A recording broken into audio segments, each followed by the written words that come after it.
आप सल्लल्लाहु अलैहि वसल्लम ने फरमाया कि हर अमल का अजर अल्लाह ताला ने अपने पास महफूज रखा है, लेकिन माँ बाप का अजर हमेशा रहता है, इस दुनिया में भी, मरने के बाद भी।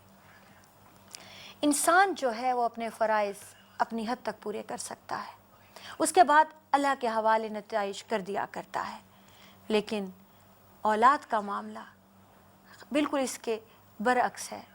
हम इस दुनिया में भी चाहते हैं कि हमारे सामने आए और हम आखिरत में भी उसे वसूल करना चाहते हैं। हम बहुत सारे मामलात इस दुनिया में करते हैं और आखिरत पर नतीजा छोड़ देते हैं। गो कि इस्लामी अंदाज़ फ़िक्र यही होना चाहिए, औलाद के मामले में भी यही होना चाहिए। लेकिन इस दुनिया में चूँकि ये सबसे बड़ा इनाम है, तो इसका बेहतरीन समर यही है कि हमारे सामने इसका नतीजा अच्छा ज़ाहिर भी हो।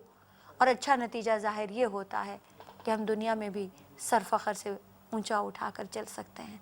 अगर हमारी तरबियत हमारे सामने आ जाए, हमारा सिखाया पढ़ाया हुआ, हमारी आला तरबियत अगर हमारे सामने ज़ाहिर हो, तो इस सूरत में ज़ाहिर होगी कि औलाद माँ बाप की इज़्ज़त, माँ बाप के लिए फ़ख्र, माँ बाप का एहतराम करती हुई और माँ बाप की आँखों की ठंडक बन जाएगी। आप सल्लल्लाहु अलैहि वसल्लम ने औरत के लिए फ़रमाया कि औरत जब उम्मीद से होती है तो हमल के पूरे अरसे में अल्लाह ताला उसे अजर व सवाब देते रहते हैं। जैसा अजर व सवाब एक रोज़ेदार को तमाम दिन रोज़ा रखने का और एक शब-बेदार को तमाम रात नवाफिल पढ़ने का, एक इताअत गुज़ार को अल्लाह ताला के अहकामात पर अमल करने का मिलता है, उस औरत को मिलता है। और जैसा कि अल्लाह की राह में जिहाद करने वाले मुजाहिद को मिलता है, इस औरत को मुस्तकिल हमल के दौरान ये अजर मिलता रहता है।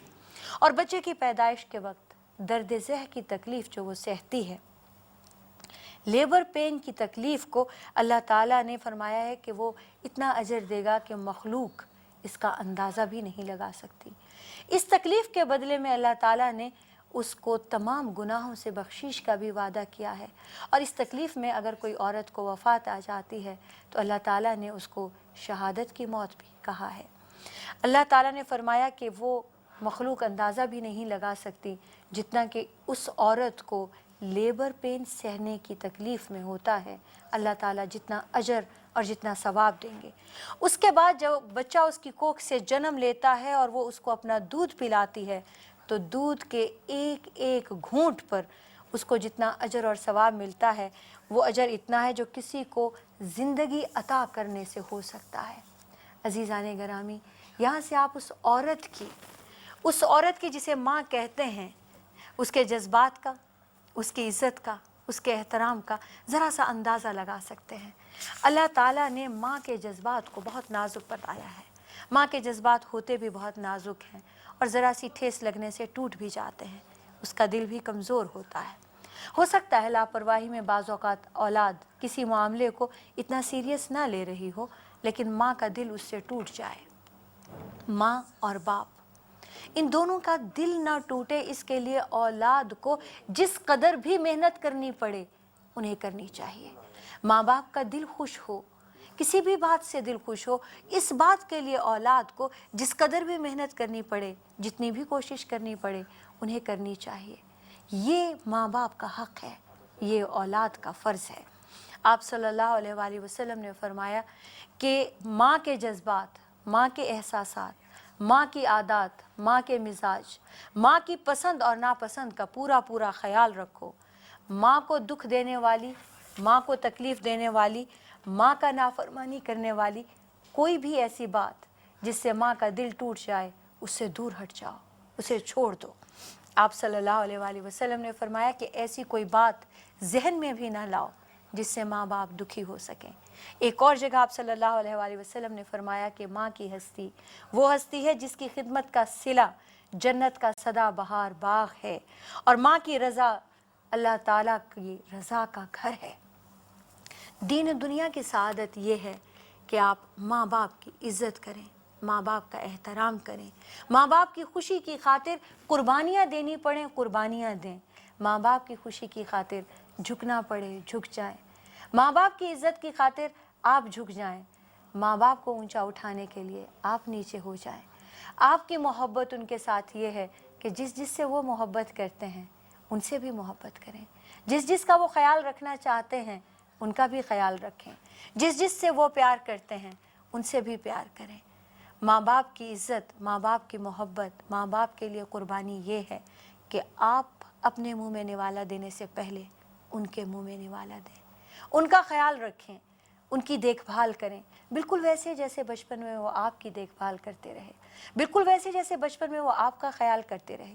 آپ کی چھوٹی چھوٹی ضروریات کے لیے انہوں نے اپنی بڑی بڑی ضروریات کی قربانیاں دے دیں، بالکل ویسے ہی اب آپ کی باری ہے، اب آپ کریں۔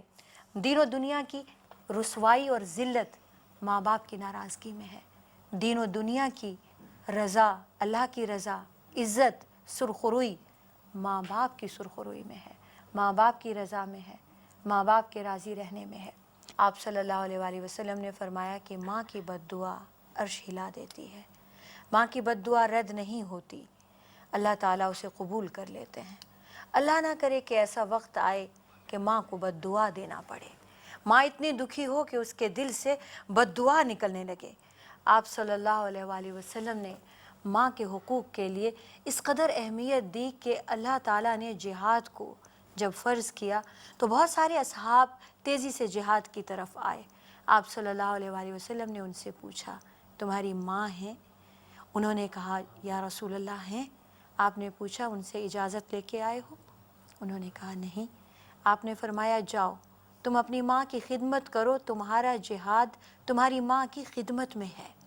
یعنی اللہ تعالیٰ نے جہاد فرض کیا، اصحاب آئے، لیکن کچھ اصحاب ایسے تھے جن کے بوڑھے ماں باپ تھے اور وہ اس خدشے کے تحت کہ اگر وہ ان سے اجازت مانگیں تو ان کا دل دکھی ہوگا، ان سے پوچھے بنا ہی آپ صلی اللہ علیہ وآلہ وسلم سے اجازت لینے چلے آئے کہ انہیں جہاد پہ جانے کی اجازت دی جائے۔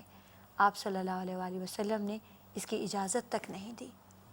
عزیزان گرامی، یہاں سے اس بات کا احساس ہوتا ہے کہ اللہ تعالیٰ اور اللہ کے رسول اپنے حقوق کو پیچھے کر رہے ہیں، اپنے حقوق کو کم کر رہے ہیں کہ آپ ماں باپ کے حقوق ادا کریں۔ یہ بھی ایک مسلمہ حقیقت ہے کہ بچوں کی ذمہ داری جو ہے یہ انجام دینے کے لیے جتنی ماں باپ کو دوڑ دھوپ کرنی پڑتی ہے اور کسی کو نہیں کرنی پڑتی، اور باپ کی دوڑ دھوپ عام طور سے باہر تک کے لیے ہوتی ہے۔